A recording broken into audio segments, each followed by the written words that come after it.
Pode sentar, gente. Voltando para a nossa série, nós estamos no nosso amado Timóteo e hoje eu gostaria de trabalhar o Evangelho de pai para filho. E o texto bíblico que nós vamos ler é 2 Timóteo 1, de 1 a 2. Dois versículos do primeiro capítulo, 2 Timóteo 1, 1 e 2. Mas eu verdadeiramente queria muito conversar com vocês a respeito desse tema, o Evangelho de pai para filho. Porque eu creio verdadeiramente que a gente tem vivido uma crise de identidade. Eu acho que se você perguntar o que é ser uma mulher de Deus, ou se você perguntar o que é ser um homem de Deus, as coisas estão extremamente confusas, ninguém sabe direito definir, e a gente vive uma falta de definição, e pior, definições totalmente em desacordo com a própria palavra. A verdade que a gente assume de cara é que a identidade em relação ao homem, em relação à mulher, ela foi distorcida por causa do pecado, e em relação ao que Deus criou, a gente tem vivido coisas totalmente diferentes. E verdade também é que durante muito tempo a nossa cultura fomentou que o pai, ele não tem responsabilidade sobre os filhos. Isso é uma responsabilidade da mãe, é ela quem tem que ser presente, é ela que tem que cuidar dos filhos, saber como ele vai na escola, o comportamento, onde ele está, como ele está, se escovou o dente, se trocou a fralda e assim por diante. Isso é função da mãe. Hoje, numa matéria da Folha de São Paulo intitulada "A presença dos pais, homens, importa mesmo?", e a colunista é a Laura Miller Machado, ela faz uma comparação levantando estatísticas de acho que 10 anos atrás, e agora não lembro direito, mas ela também revela que nessas estatísticas a mulher gasta 5 vezes mais tempo com os filhos do que o homem. Ou seja, essa é uma marca da nossa cultura. A cultura fomentou isso, que a responsabilidade do pai, ela é única e exclusivamente aquele de sustentar, de trazer o dinheiro para dentro de casa, e quando ele está em casa, ele não tem responsabilidade nenhuma com o filho. Eu conheço pais que nunca trocaram as fraldas dos filhos, eu conheço pais que nunca deram banhos, eu conheço pais que nunca deu a papinha para o filho. Isso para mim, ela destoa um pouco em relação ao que é o projeto de Deus de fato. A gente percebe que existe uma falta de informação e ao mesmo tempo uma formação errada, contrária, porque não é isso o que a Bíblia diz. E a gente percebe os movimentos que estão surgindo, o machismo, o feminismo e os direitos iguais, e na verdade os direitos iguais é para ver quem manda mesmo, e fica aquela bagunça, um correndo atrás do outro e assim por diante. No meio evangélico, a resposta que você está dando a isso, para mim ela é pior, e ela chega a ser bizarra, porque o meio evangélico, ele entendeu que o feminismo, ele é um problema, é um pecado e não deveria existir, e a resposta então é o machismo cristão. E eles têm criado grupos, e grupos de homens raízes, homens que são lenhadores. É por isso que eu vim com essa camisa hoje, eu vim de camisa de lenhador, a camisa é do Pedro. Quando o Pedro põe, engraçado que ele fica forte.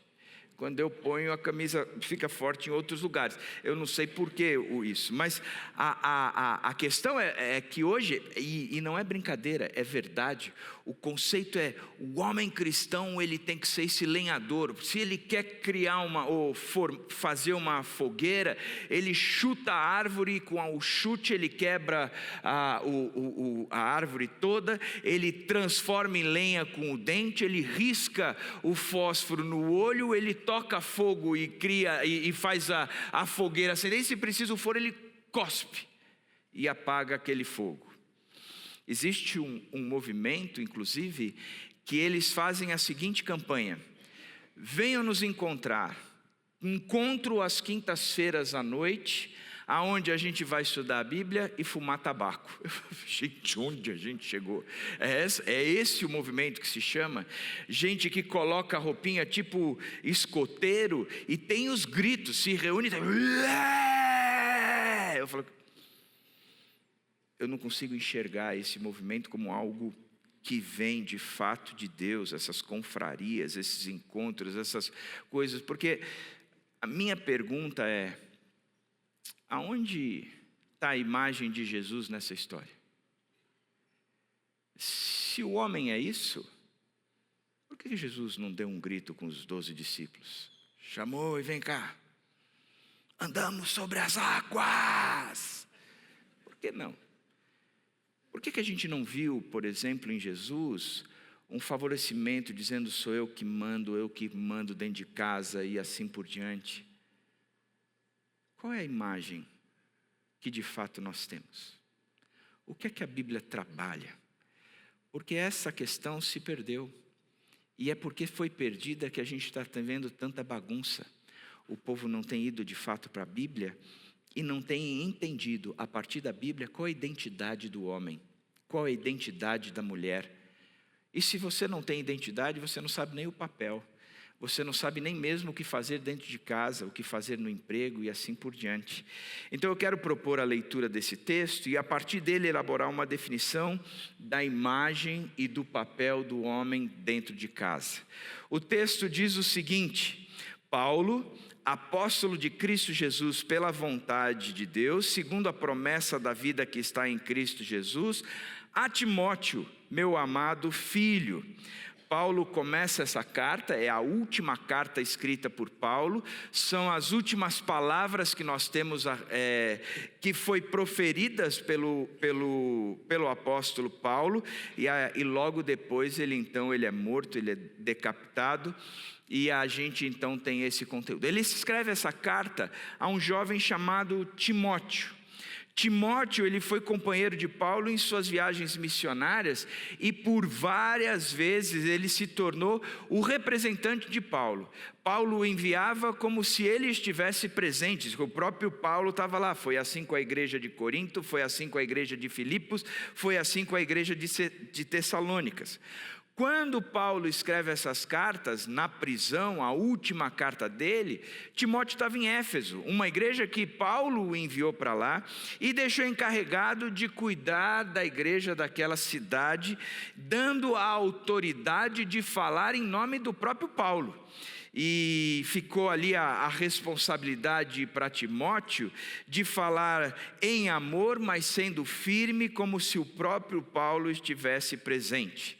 Timóteo, se a gente quer saber um pouco quem ele é um jovem nativo de Listra, que era uma cidade da Ásia Menor. Ele era admirado pelos irmãos da igreja de Listra. Ele tinha crescido sob os cuidados da avó Lóide e da mãe Eunice, que eram duas mulheres que tinham uma fé verdadeira e evidente na vida deles, que a tal ponto essa mesma fé foi vista na vida de Timóteo. Elas se empenharam por transmitir essa fé e Timóteo acabou adquirindo tudo isso. A leitura do Novo Testamento, a gente percebe que Paulo foi o primeiro mentor de Timóteo. Ele trouxe Timóteo para perto e, como era Paulo quem pregava a respeito de Jesus Cristo, possivelmente foi ele que conduziu Timóteo a conhecer Jesus Cristo de fato. E a partir daí, Timóteo tinha seus 20 anos de idade, quando Paulo faz uma segunda visita a Listra, Timóteo passa a seguir Paulo. Ele tinha e viveu com Paulo há pelo menos 20 anos, quando Paulo escreve essa carta, Timóteo deveria ter por volta dos seus 40 anos. Mas o que é interessante é que na relação entre Paulo e Timóteo é evidenciado a maneira como Paulo adotou Timóteo como seu verdadeiro filho. Ele se refere a Timóteo nessa carta como meu amado filho. Na primeira carta que Paulo manda a Timóteo, ele o chama de a Timóteo, meu verdadeiro filho na fé. Na carta de Coríntios, ele diz: meu filho amado e fiel no Senhor.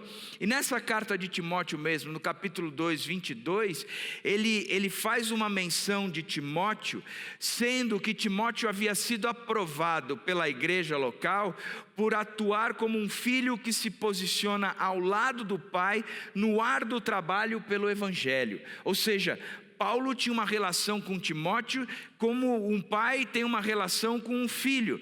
E ele exerce essa paternidade a partir de uma convicção. Essa convicção está no texto. Ele parte dessa convicção e aí dirige ao seu amado filho Timóteo.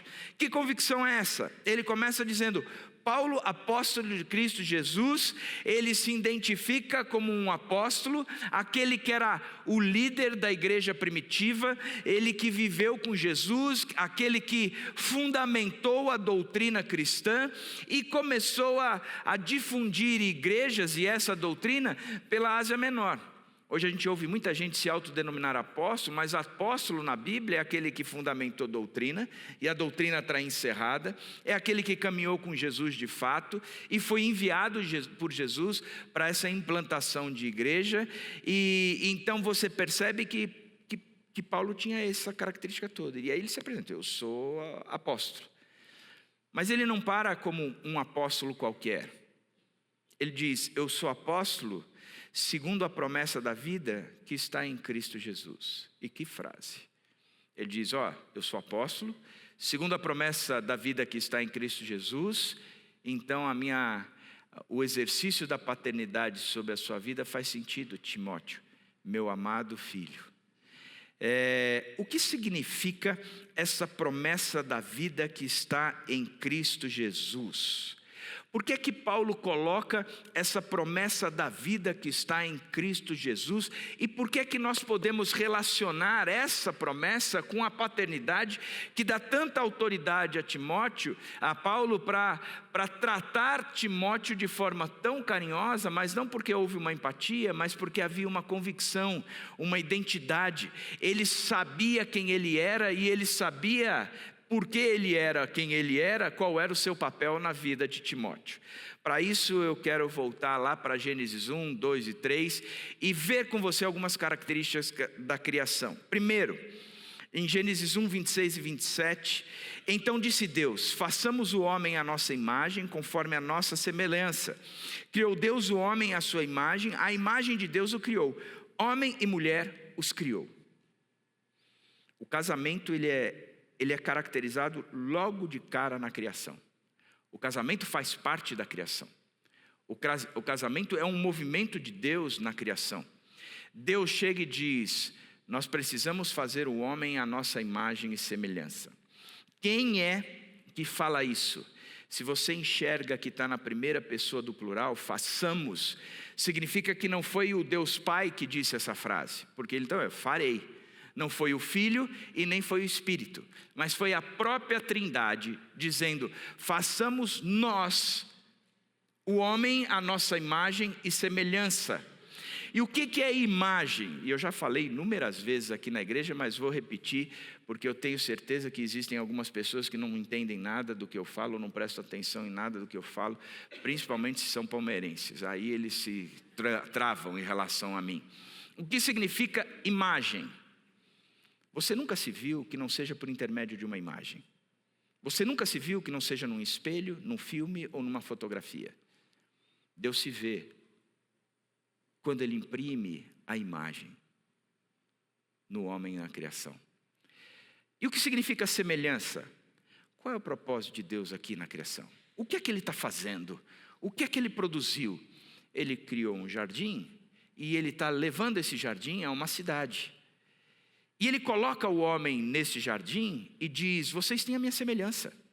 Se eu criei, vocês continuam em criar aí, desenvolver tudo isso, fazer com que esse jardim não seja somente um jardim, mas ele se torne, evolua até mesmo uma cidade. Quando Jesus Cristo voltar, haverá uma cidade nova, a Nova Jerusalém.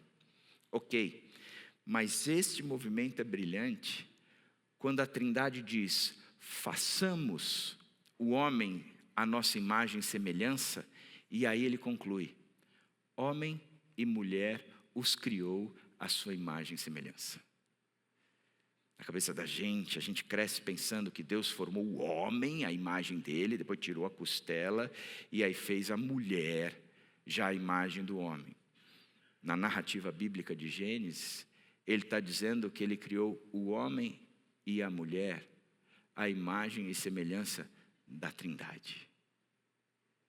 Significa que um casamento, ele reflete a Trindade. Eu, com a minha esposa Dani, nós somos esperança para esse mundo, porque na nossa relação vivida seriamente com Cristo, nós espelhamos quem é a Trindade. O casamento foi essa brilhante coisa criada por Deus, para que eu possa, junto com a minha esposa, viver a experiência deste Deus Trino. O Deus Trino se relaciona, antes mais nada, a coexistência deles é no amor, e não porque é o ambiente, mas porque eles são amor. João diz, aquele que não ama não conhece a Deus, porque Deus é amor. Amor é uma pessoa, é o próprio Deus. Eu posso viver a imagem e semelhança desse Deus com a minha esposa na esfera do amor. E um amor que 1 Coríntios 13 diz que nunca acaba. Não é um amor qualquer que é passageiro. Ela ficou velha, eu não quero mais saber disso. Ela agora está com uns calorões absurdos, eu não quero mais saber disso. Eu não aguento mais dormir de ar-condicionado, ventilador e cobertor. Chega. Não é isso. Nós agora nos tornamos uma só carne. E em uma só carne nós refletimos a Trindade. É um único Deus. Tem gente que gosta de definir a Trindade como sendo o Deus Pai, o Filho e o Espírito Santo, como se fosse a água, né? O estado gasoso, líquido e sólido. O pior é que alguns falam, não, a gente pode entender a Trindade olhando para um ovo. É gema, clara e casca. Eu gosto da teologia. Eu gosto dessas teologias tão bem pensadas, assim, que qualifica bastante. Quer definir a Trindade? Olha para o casamento. 2 que se tornam um. Aos olhos de Deus não há mais separação. Tanto que a imoralidade sexual é um pecado contra o corpo. Que corpo? Esse agora que é um. Aí ele continua na criação, dizendo, Deus os abençoe, ele diz, sejam férteis e multipliquem-se, encham e subjuguem a terra. Ele trabalha o conceito da paternidade. Olha, já que vocês são a minha imagem e semelhança, e a minha característica como semelhança que eu estou dando a vocês é a capacidade de reproduzir, de produzir vida.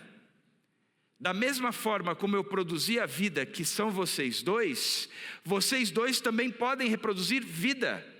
Portanto, sejam férteis e multipliquem-se. Porque isso faz parte da minha semelhança. E vocês vão multiplicar pessoas à sua imagem e à sua semelhança. Então façam este movimento. Produzam aí filhos. Encham a terra. A paternidade é algo que vocês vão experimentar. Da mesma forma como eu. Vocês vão me chamar de pai. Porque vocês também vão ter a capacidade de se tornarem pais. Então, paternidade é algo criado na criação que nos foi dado a imagem e semelhança do próprio Deus. Ele continua falando a respeito também do trabalho. O Senhor Deus colocou o homem no jardim do Éden para cuidar dele e cultivá-lo. Olha que coisa interessante. Eu gosto muito do conceito de que Deus nos deu o trabalho. E que trabalho não é uma maldição da queda. O homem e a mulher pecaram e por causa disso Deus olhou, agora eu vou sacanear com vocês vão ter que trabalhar. Porque antes vocês tinham vida de rei. Agora vão ralar. E é com o suor do rosto que vocês vão ter que granjar esse teu pão de cada dia. Não. Deus deu o trabalho. Ele criou a gente à imagem e semelhança dele e o trabalho faz parte. Da gente desenvolver aquele jardim, fazer aquele jardim crescer, dar significado cada vez maior a esse jardim, não só populando o jardim, mas também desenvolvendo o jardim até que ele se torne uma cidade. Esse é o engajamento que eu e você temos até hoje. O desenvolvimento deste conceito onde o trabalho é isso aí. É digno do homem, não porque o homem ganha dinheiro, mas porque ele se torna a imagem e semelhança do Pai.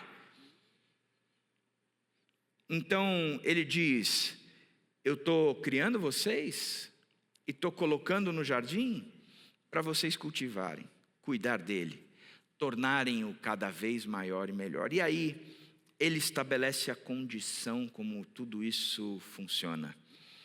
Gênesis 2:5 diz: quando o Senhor Deus fez a terra e os céus, ainda não tinha brotado nenhum arbusto no campo, e nenhuma planta havia germinado, porque o Senhor Deus ainda não tinha feito chover sobre a terra, e também não havia homem para cultivar o solo.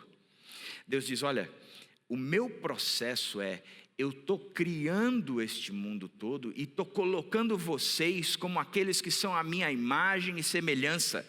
Estou colocando aí para dar continuidade a essa minha criação, para chegar no objetivo primário, que é transformar tudo isso num lugar onde nós estamos habitando juntos. E a condição para isso é a seguinte: o teu trabalho, ele vai ser uma parceria comigo. Você vai arar a terra e eu vou fazer chover. E o resultado é que os arbustos vão começar a brotar, germinar, surgir, e a coisa vai acontecer. É esta coisa que eu o desafiei a fazer.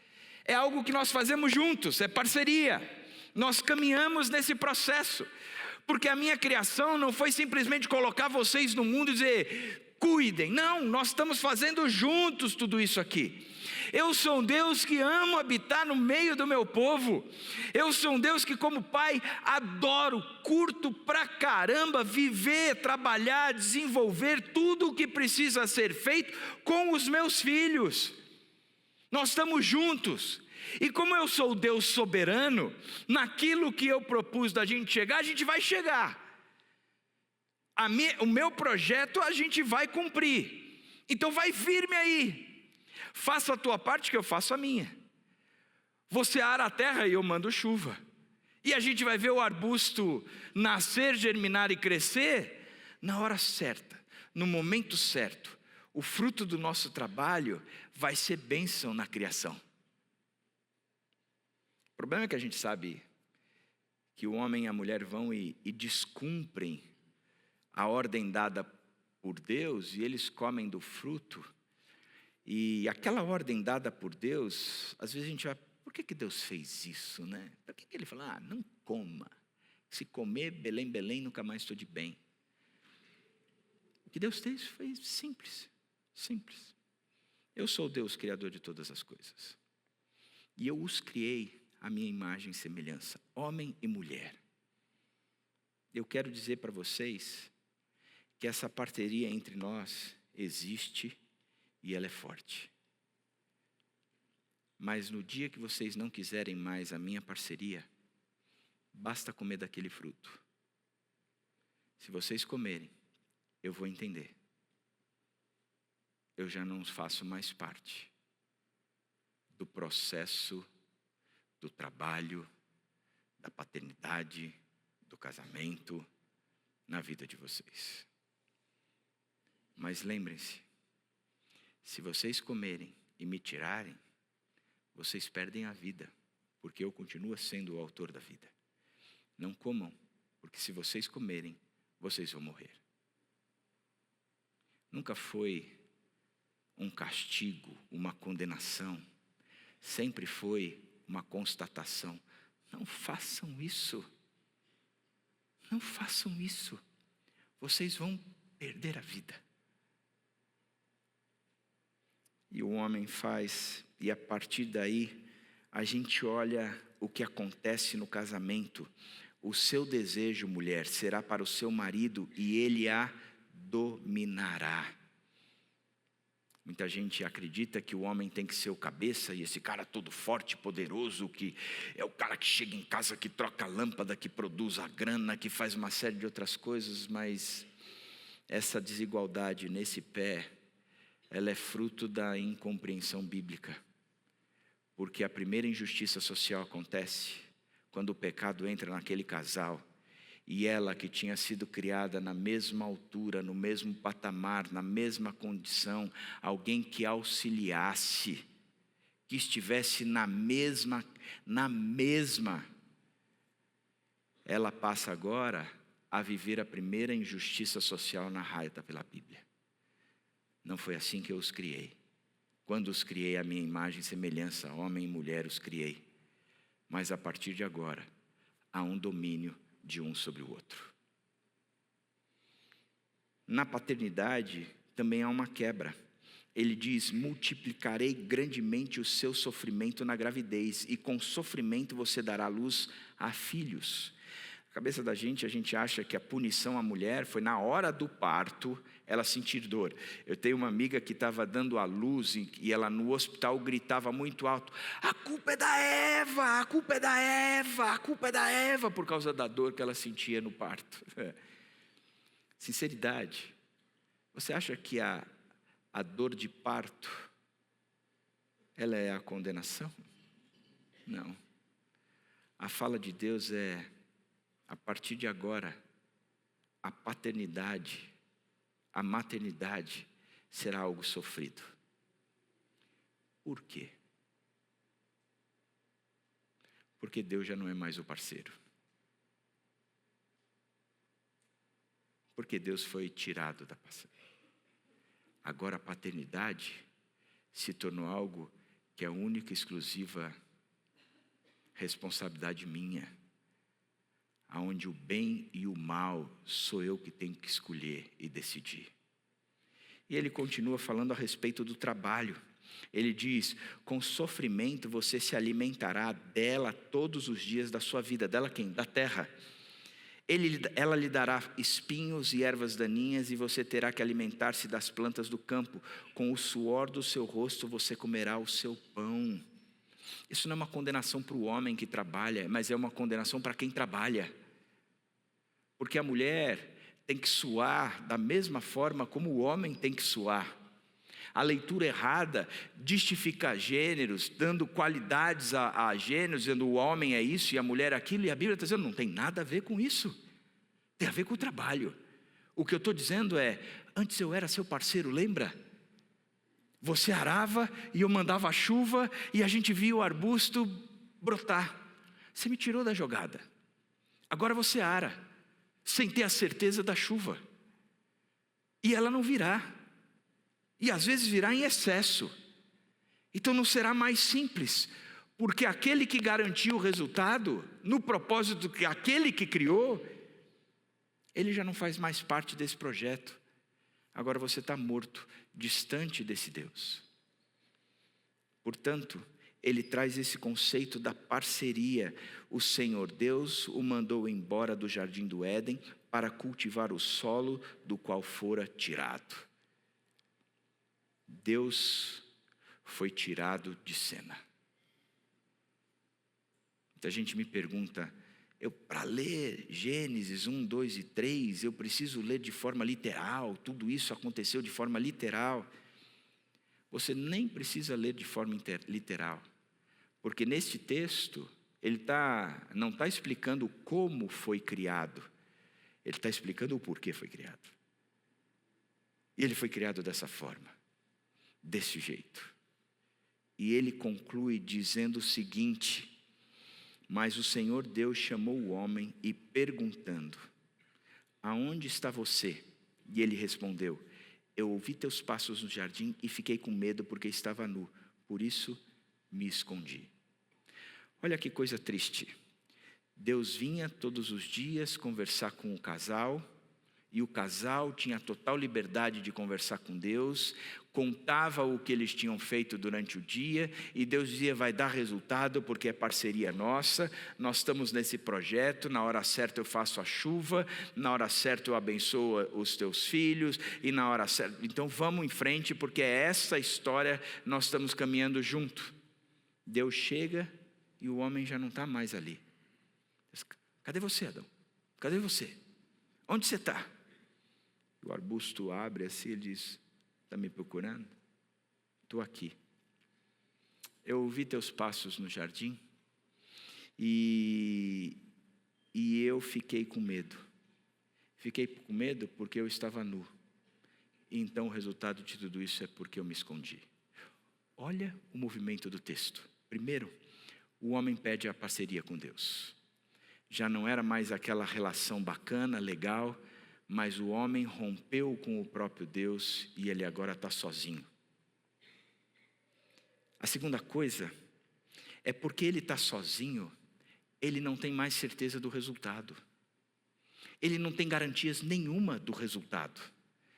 Quando o homem viu que estava sozinho e não sabia como seria mais a relação com Deus, principalmente porque ele tinha quebrado a ordem dada por Deus, ele teve medo. Quando a gente não sabe o futuro, quando as coisas dependem só da gente e de um outro fator que é totalmente independente da gente, que vem chuva quando quer e não chove quando não quer, eu como não sei se o resultado será bom, eu vivo na ansiedade, eu vivo na insegurança, eu vivo no medo. Por quê? Porque eu tenho plena convicção de que as coisas estão dependendo de mim e de alguns outros conteúdos que não estão debaixo do meu controle, e porque não estão, mas são essenciais para que tudo isso aconteça, então eu estou sofrendo da ansiedade, do medo, da insegurança. Você vê que o homem, quando se afastou de Deus, ele se desestabilizou. E a gente viu o Riscado pregando semana passada a quantidade de gente viciada num monte de coisas. Ficou um pouco mais tenso. Eu conheço uma pessoa que pega o Rivotril e vira na boca assim.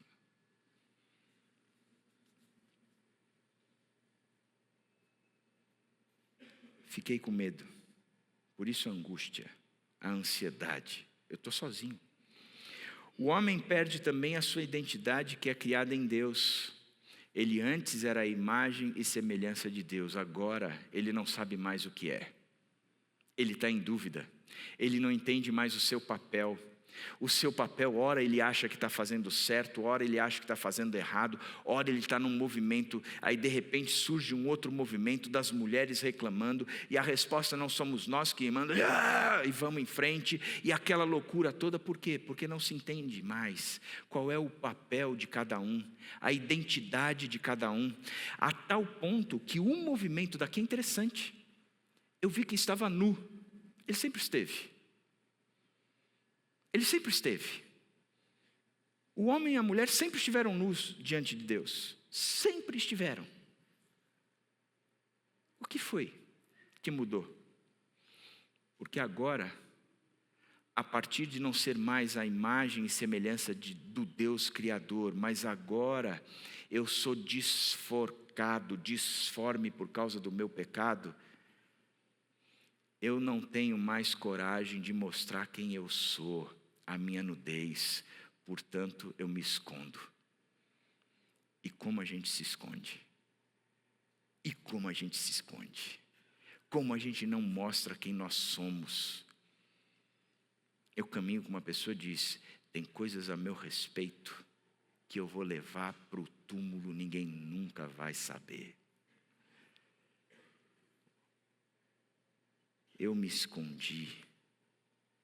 Eu me escondo atrás de identidades disformes, do trabalho, da família, do sexo. Corro atrás de tudo que pode me trazer paz. O trabalho, o dinheiro, o sexo, os remédios e assim por diante. Mas existe... Hoje eu li uma charge que dizia assim: meu pai é meu super-herói, o meu também tem superpoderes. Tipo o quê? Invisibilidade. Por mais que seja engraçado, essa é uma realidade. Pais que não têm certeza mais da sua própria identidade e qual é o seu papel dentro de casa, isso não é pai, homem, mas é pai e mãe. trabalham 11, 12, 13, 14 horas por dia, porque a sua identidade já não está mais em Jesus Cristo, mas está no trabalho. Abandonam os filhos, deixam à mercê de professores, psicólogos, terapeutas, babás e assim por diante. O texto bíblico revela que a gente perde a nossa identidade por causa da não parceria mais com Deus, no projeto do próprio Deus. Por isso que eu sempre pergunto, Eu não tenho dúvida nenhuma que os nossos alunos, as nossas crianças, jovens, eles foram invadidos por ideologias totalmente contrárias à Bíblia. O aborto, as drogas, a causa homoafetiva, foram invadidos por isso. Mas aonde estavam os pais, enquanto eles estavam sendo doutrinados nisso? Nessa identidade perdida, na identidade do trabalho, na crença que eu preciso trabalhar 14, 15 horas, na desculpa de que é para dar uma qualidade de vida boa, mas na verdade não sabem o seu papel, porque não é essa a essência da criação de filhos. Nem mesmo perceberam que foram invadidos. Nem mesmo perceberam.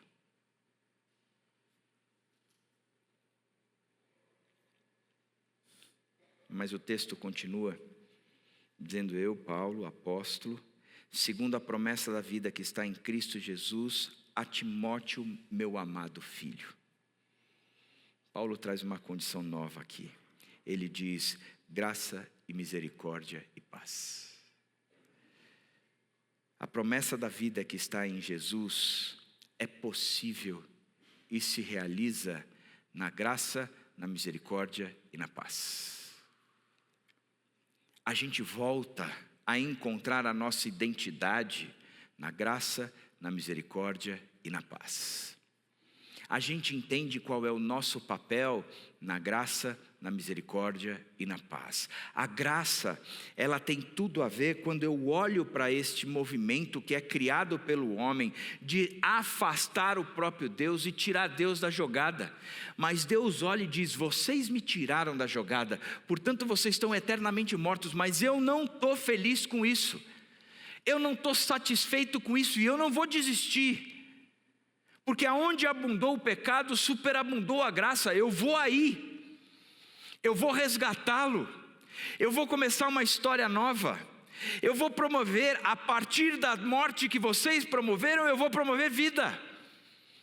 A misericórdia, ele diz: eu não vou considerar mais os pecados que vocês cometeram, eu não vou mais avaliá-los a partir do pecado, ou mesmo condená-los a partir do pecado. E eu vou trazer e promover a paz. E isso eu acho brilhante. Porque o conceito bíblico é: Deus olhou para nós e apesar do nosso pecado, Ele nos amou de tal forma que Ele disse: eu preciso os trazer para a minha presença novamente. A misericórdia foi olhar o nosso pecado e dizer: eu não vou julgá-los a partir deste pecado. E a consequência é a paz. Essa saudação, graça, misericórdia e paz, acompanha muito Paulo em quase todas as suas cartas. Graça e paz, graça e paz. Olha que coisa linda. Se eu entendi que a graça de Deus é porque Ele veio até mim cheio do meu próprio pecado e Ele me resgatou deste lugar, me trazendo e me colocando novamente na presença dEle, restaurando a parceria, me inserindo no propósito de sair aqui do jardim e ir até aquela cidade, e eu poder participar de tudo isso, exemplificando a imagem e semelhança de Deus na minha vida. Isso é graça. Ele restaurou a minha identidade. Eu não preciso mais me esconder atrás de arbustos, ou mesmo criar para mim roupas de folha de figo, porque agora não tem problema eu me desnudar, dizer quem eu sou. Eu posso inclusive fazer a oração do Pai Nosso quando Ele diz: não nos deixe cair em tentação, porque eu vou dizer, a minha tentação é essa, a minha dificuldade é essa, eu compartilho a minha tentação, e porque eu compartilho a minha tentação, eu sou aquele que vence a tentação, porque o outro também está compartilhando, porque a tentação já não é mais minha. A vitória sobre a tentação não é minha, mas ela é nossa, porque nós vivemos em comunidade. Eu posso tirar a minha máscara e dizer: eu luto contra isso. Eu luto contra isso. A graça me alcançou. Eu já não tenho mais barreira nenhuma. E qual é a minha identidade? A minha identidade não é isso que eu luto. Porque isso que eu luto, esse pecado, foi crucificado naquela cruz. Eu já não sou mais pecador, e a misericórdia não me condena mais por aquilo que eu fui. Quem eu sou agora e qual é a minha identidade? Eu sou um filho amado de Deus, salvo em Jesus Cristo. É isso que eu sou. É esse cara que eu sou. Esse cara aí sou eu. Como diria Roberto Carlos. Esse cara aí sou eu. Pois bem, a partir do momento que eu entendi a graça, o que é que me falta? Nada. Nada. Por isso eu vivo em paz. Eu não tenho mais medo. Eu não tenho mais insegurança. Eu não tenho mais angústia. A ansiedade se vai. Porque agora eu estou debaixo da graça. Na graça, aquilo que me separava de Deus foi tratado. Na graça, eu não sou mais considerado errado. Na graça. Tanto é que quando a gente lê o texto de Romanos 5, 1 e 2, ele diz o seguinte: tendo sido, pois, justificados pela fé. O que é justificado? O Tim Keller trabalha essa questão do justificado quando Deus olha para mim e diz: eu não vejo em você culpa. Já parou para pensar nisso? Deus, eu sei quem eu sou. Eu sei o que eu fiz. Eu sei a maldade que está no meu coração. Eu para todo mundo revelo que eu não sou isso. Eu uso as minhas máscaras. Eu me escondo. Mas eu sei quem eu sou. E Deus diz: ok. Mas eu não te considero mais por aquilo que você fez. Eu te considero agora por aquilo que o meu filho fez na cruz. Portanto, aos meus olhos, você está correto. Isso é justificado. Aos meus olhos, você está correto. Aos meus olhos, você não tem dívidas. Aos meus olhos, você está quites. Que Deus. Que Deus. E eu recebo essa justificação pela fé. Eu criei nesse negócio. Eu entendi esse negócio. Eu aceitei esse negócio, mas eu me rendi a esse negócio. É fé. Superabundante. Fé. Eu aceitei isso. Não é só crença mental, mas é um entendimento que me joga nessa condição. Eu passo a ser isso aí. Temos sido, pois, justificados pela fé, temos paz com Deus. Por nosso Senhor Jesus Cristo, por meio de quem obtivemos acesso pela fé a essa graça na qual agora estamos firmes e nos gloriamos na esperança da glória de Deus. O que é ter paz com Deus? Você pega a atual situação do Oriente Médio, e aí Israel e o Irã, eles estabelecem um tratado de paz. Israel e o Iraque estabelecem um tratado de paz. Você andaria na faixa de Gaza totalmente seguro? Porque ali não existe paz, existe ausência de guerras. Porque a palavra paz bíblica significa harmonia.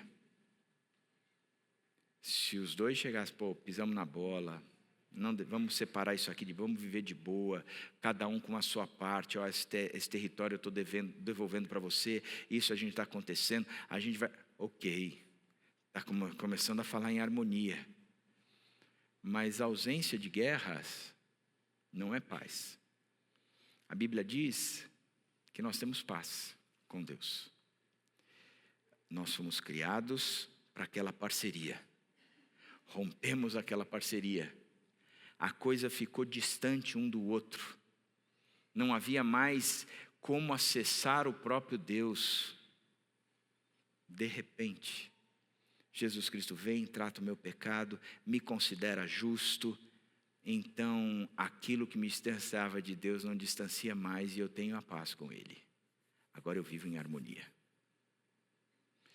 Lendo esse texto aqui, eu queria que você ouvisse na versão da mensagem, na tradução da mensagem, de Eugene Peterson, quando ele diz: ao aceitar pela fé o que Deus sempre desejou para nós. O que é que Deus sempre desejou para nós? Consertar nossa situação com Ele, tornar-nos prontos para Ele. Alcançamos tudo isso com Deus por causa do nosso Senhor Jesus Cristo. Mais ainda, abrimos-nos para Deus e descobrimos, ao mesmo tempo, que Ele já se abriu para nós e nos achamos no lugar que Ele queria que estivéssemos. Que lugar é esse? Perante a graça e a glória de Deus, na presença dEle, expressando o nosso louvor.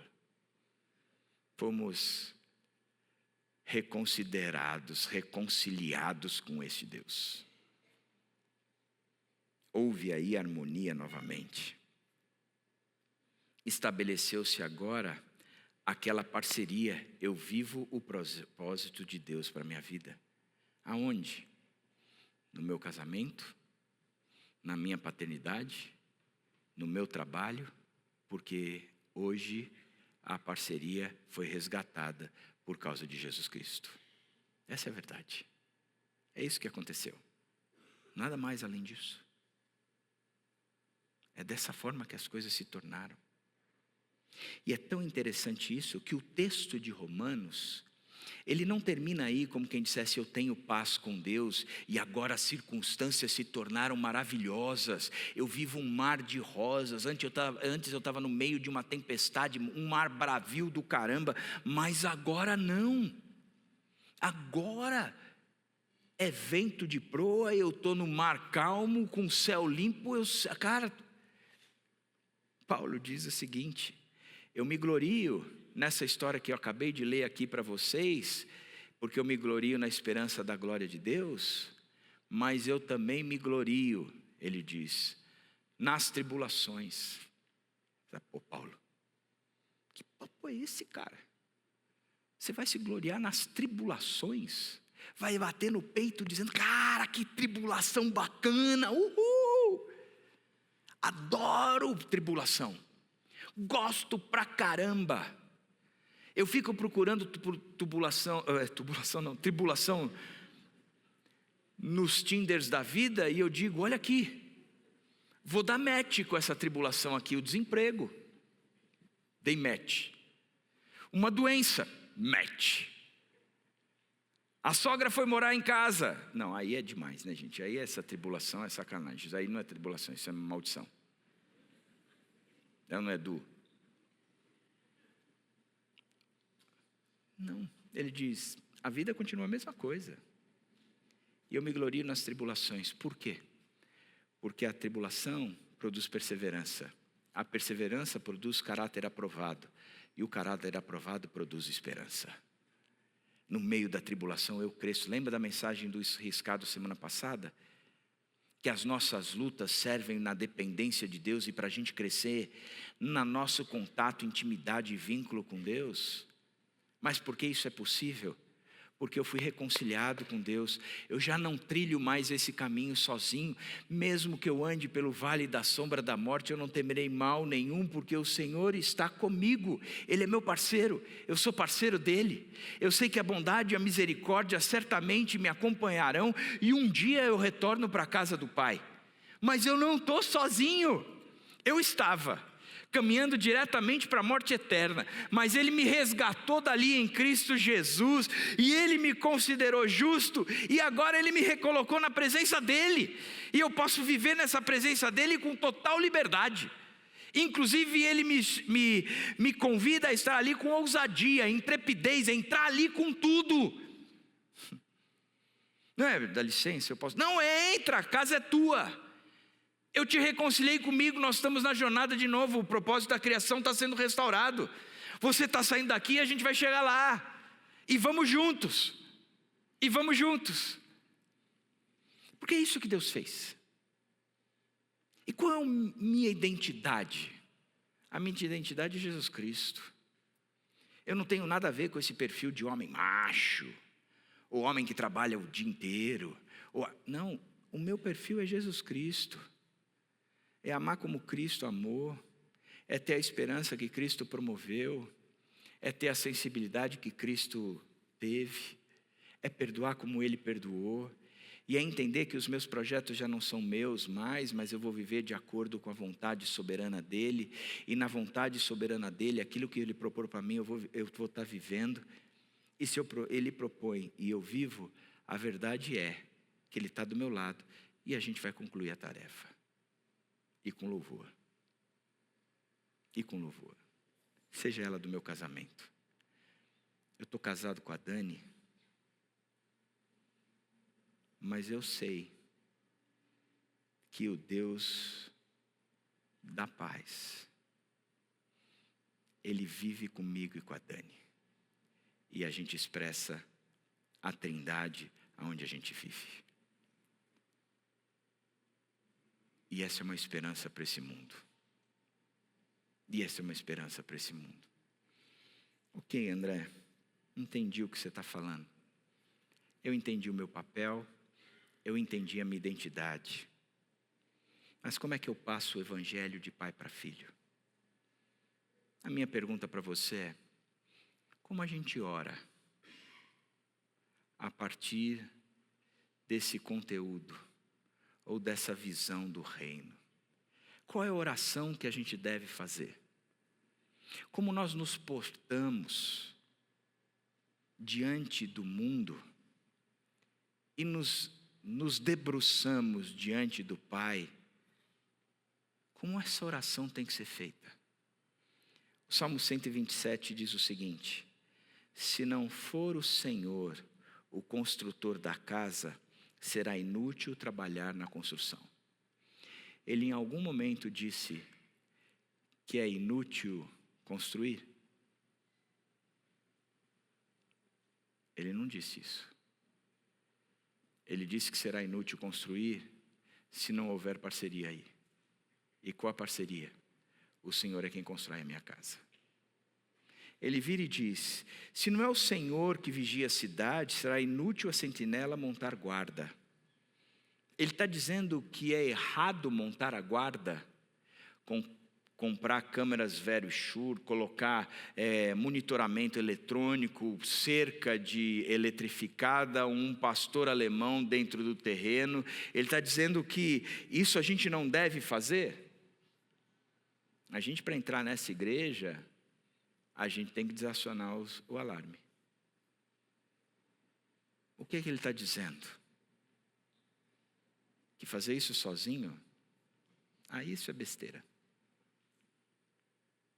Isso é besteira. Confiar somente nas tuas forças, isso é besteira. Que a gente tem que confiar no que Deus que está conosco está fazendo. E mesmo se invadirem isso aqui, a gente entende que a gente passa por tudo isso, não passamos mais sozinhos. A gente tem alguém que passa com a gente. Que as aflições deste mundo não são aflições que eu vou ter que viver sozinhos. Pelo contrário, ele disse, vocês vão passar por aflições, mas tenham bom ânimo, porque eu venci o mundo.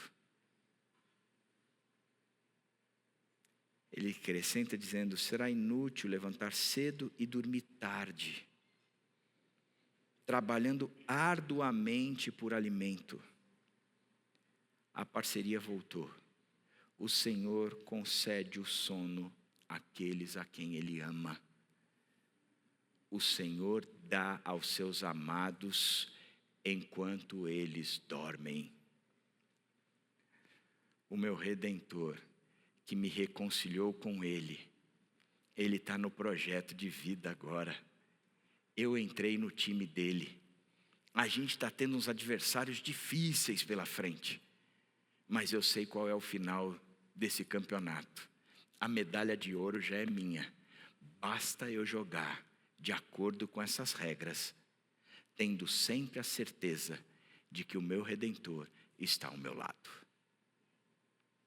E ele termina o texto dizendo: os filhos são herança do Senhor, uma recompensa que Ele dá. Filho nunca é maldição. Nunca. Filho é herança. Herança é um bem gigantesco que a gente ganha. Os filhos são herança. Olha que coisa. Ele fala da construção da casa. Ele fala de obter os alimentos. Ele fala que a segurança da vida não vai valer de nada se eu correr atrás dessas coisas, mas correr sozinho. Terá significado e sentido e garantia se eu fizer isso com o Senhor. Mas em relação aos filhos, ele coloca num outro patamar. Ele diz que os filhos são heranças. A gente está nesse projeto junto. Filho é algo que eu dei para você. A gente está nesse projeto junto. A minha pergunta é: você conseguiria orar esse salmo? Porque é isso que está em xeque agora. Essa é a questão prática de tudo que nós conversamos até agora. É olhar e falar: o Senhor é o construtor da minha casa. Eu vou continuar trabalhando, mas Ele é o construtor. O Senhor é aquele que guarda a minha casa, a minha cidade. Eu vou continuar colocando vigias, mas é Ele. Eu sei que quando eu deitar e dormir, na hora que eu não faço nada e que nada depende de mim, na hora que eu estiver nesta condição, porque o sono é essa condição, na hora que eu estiver nesta condição, o Senhor preparará tudo o que eu preciso. E Ele vai fazer o meu cálice transbordar, porque Ele é o meu pastor. E porque Ele é o meu pastor, eu não terei falta de coisa alguma. Mas eu também posso olhar para os meus filhos e dizer: eles são heranças do Senhor.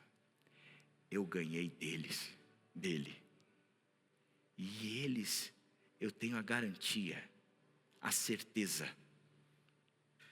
de que pertence a Ele. Eu só estou aqui para trabalhar por eles, educá-los, ensiná-los, seja lá o que for. Mas eles não são meus, eles são do Senhor. Eu tenho convicção pura que o Pedro, Nina, Felipe, Maria, já incluiu os agregados, são filhos, mas são heranças. Eu ganhei deles. Eu não merecia. Eu sei de onde eu vim. E eu sei do que eu sou capaz de produzir. Mas Ele me deu. E a gente caminhou junto nessa criação. E é a coisa e é o bem mais precioso que eu tenho. Se não for o Senhor o construtor da casa, será inútil trabalhar na construção.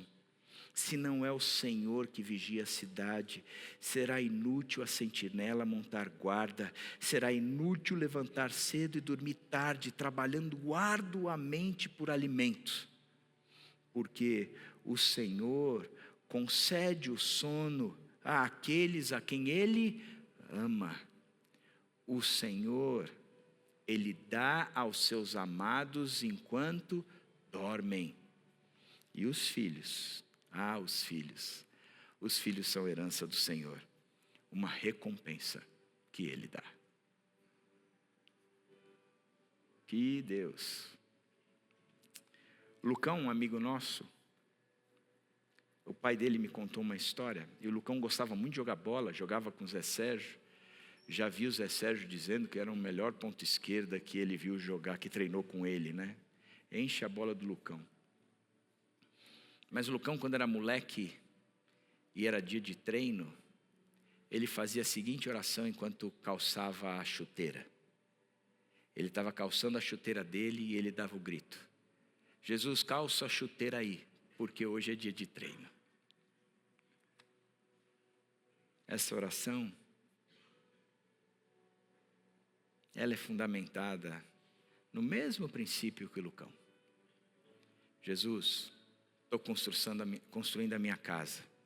Constrói aí comigo, porque é dia de obra. Jesus, eu estou vigiando a minha casa. Vigia aí comigo, porque hoje é dia de segurança. Jesus, eu ganhei do Senhor os meus filhos. Me ajuda a educá-los, porque hoje é dia de caminhar com eles. Eu não sei como é que você está hoje, mas eu sei quem quer caminhar do seu lado. Dá uma paz para você que é inexplicável. E é com esse Deus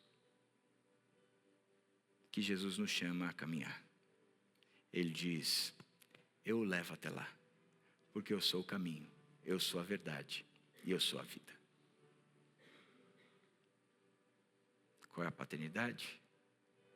O nosso papel é passar o evangelho de pai para filho, é ensiná-los a caminhar com Jesus. Eles não precisam ter a imagem de um pai porreta. Eles precisam ter a imagem de Jesus Cristo do lado deles. Aprendendo isso, o resto vai.